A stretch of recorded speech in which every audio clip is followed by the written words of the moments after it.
Welcome to my channel உமாவின் கைமணம்.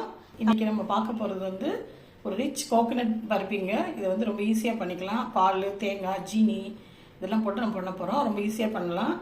வாங்க வீடியோக்குள்ளே போகலாம். இப்போது தேவையான பொருட்கள் அந்த பர்பிக்கு பார்க்கலாங்க.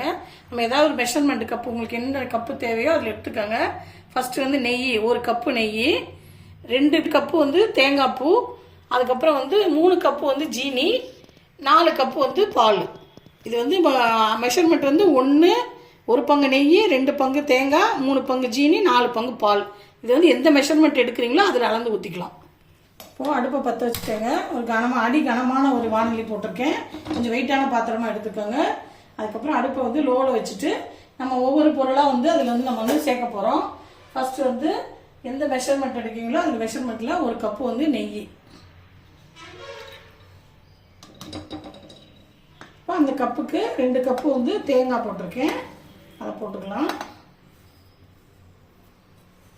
அதுக்கப்புறம் அதில் வந்து 3 கப்பு வந்து ஜீனி போட்டிருக்கேன். அதையும் போட்டுக்கலாம். அதுக்கப்புறம் அந்த கப்புக்கு வந்து 4 கப்பு வந்து பால் எடுத்துருக்கேன். இப்போ வந்து இது எல்லாத்தையுமே நம்ம ஒன்றா ஊற்றிட்டு தான் நம்ம வந்து கிண்ட ஆரம்பிக்க போகிறோம். கூட்டிக்கணுங்க. அடுப்பு வந்து நல்லா வந்து லோவில் வச்சுருந்தோம்ல, அதை வந்து கூட்டிக்கணும். அடுப்பை நல்லா ஃபுல் ஃப்ளேமில் வச்சுட்டு நம்ம அப்படியே கிண்ட ஆரம்பிக்க வேண்டியதுதான். நம்ம அப்படியே கிண்டிகிட்டே இருந்தோம்னா நல்லா வந்து நல்லா பதத்துக்கு வரும். அடுப்பு வந்து ஃபுல் ஃப்ளேமில் இருக்குங்க.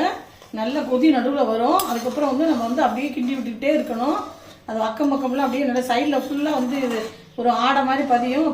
அதை வந்து அப்படியே கிண்டி விட்டுக்கிட்டே இருந்தோம்னா நல்லா கொஞ்சம் நேரம் வந்து நல்லா ஃபுல் ஃப்ளேம்லேயே கொதிக்கிட்டோம். இப்போ வந்து பால் ஊற்றணும்ல, அது வந்து நல்லா வத்திருச்சுங்க. பால்லாம் இல்லை பாருங்கள். நம்ம நெய் ஊற்றிருக்கிறதுனால கட்டாயம் அடி பிடிக்காது. நம்ம நல்லா ஹை ஃப்ளேமில் கிண்டிகிட்டே இருந்தோம். இப்போ ஃப்ளேமை கொஞ்சம் குறைச்சி வச்சுட்டு இன்னும் ஒரு 10 மினிட்ஸ் கிண்டினோன்னா நம்ம பர்பி வந்து நமக்கு ரெடி ஆகிடும். நல்லா அந்த ஃபைனல் ஸ்டேஜ் வந்துருச்சு. இந்த பாருங்கள், கலர் வந்து நல்லா ப்ரௌன் கலராக மாறிடுச்சு. நல்லா கலர் சேஞ்ச் ஆகிருக்கு. நம்ம லோ ஃப்ளேமில் வச்சு கிண்டியிருக்கோம். இப்போ நம்ம இதை எடுத்து நெய் தடவை தட்டில் கொட்டிக்கலாம். ஆறின பிறகு பீஸ் போட்டுக்கலாம். இப்போது நல்லா ஆறிடுச்சுங்க. ஒரு 10 நிமிஷம் கழித்து இந்த மாதிரி வந்து கட் பண்ணி பீஸ் போட்டுட்டு நம்ம வந்து எடுத்துக்கலாம். இது பாருங்கள், இப்போ நல்லா துண்டாக வந்துருச்சு பாருங்கள். நல்லா ஆறிடுச்சு. பர்பி ரெடி ஆகிடுச்சுங்க. நல்லா அழகாக சின்ன பீஸாக சூப்பராக வந்திருக்கு. நீங்களும் ட்ரை பண்ணி பாருங்கள். உங்களுக்கு பிடிச்சிருந்துச்சுன்னா லைக் பண்ணுங்கள், ஷேர் பண்ணுங்கள். தேங்க்யூ.